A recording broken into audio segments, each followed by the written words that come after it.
वाशिम जिल्ह्यातील रिसोड असो या कारंजा असो या मंगरुळपीर या नगर परिषदेसाठी तसेच मालेगाव नगरपंचायतीसाठी 2 डिसेंबरला निवडणूक पार पडली आहे. त्या निवडणूक अनुषंगाने ज्या ईव्हीएम मशीन असतात त्या स्ट्रॉंग रूममध्ये ठेवण्यात आल्या. मी सध्या आहे मालेगाव तहसीलमध्ये ज्या स्ट्रॉंग रूममध्ये ज्या ईव्हीएम मशीन ठेवल्या आहे त्या ठिकाणी जागोजागी हे CCTV लावण्यात आले.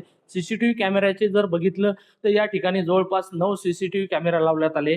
याच्यावर वॉच ठेवण्यासाठी प्रत्येक ठिकाणी CCTV लावण्यात आला. विशेष म्हणजे पोलीस बंदोबस्त मोठ्या प्रमाणात लावण्यात आला आहे. विशेष या ठिकाणी जर बघितलं स्ट्रॉंग रूमसाठी जर बघितलं तर ज्या अनुचित प्रकार कोणता घडू नये यामुळे 17 दिवस 16 दिवस जवळपास यांचे राखण करणं गरजेचं आहे.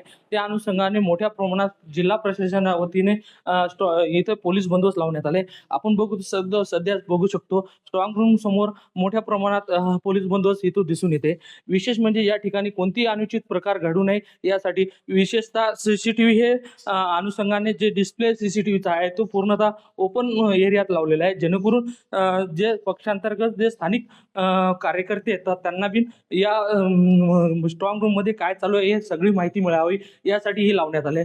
त्यामुळे इथलचा जर पोलीस बंदोबस्त बघितला तर मोठ्या प्रमाणात लावण्यात आला आहे. यामुळे आता ज्या बी आता 21 डिसेंबरला जे मतपेढ हे जे ईव्हीएम मशीन ओपन होतील आणि त्याच्यातूनच निकाल ओपन होईल त्यावेळेस ह्या ईव्हीएम मशीन बाहेर निघणार आहेत. कॅमेरामन सचिन राणेसह विठ्ठल देशमुख, TV9 मराठी, वाशिम.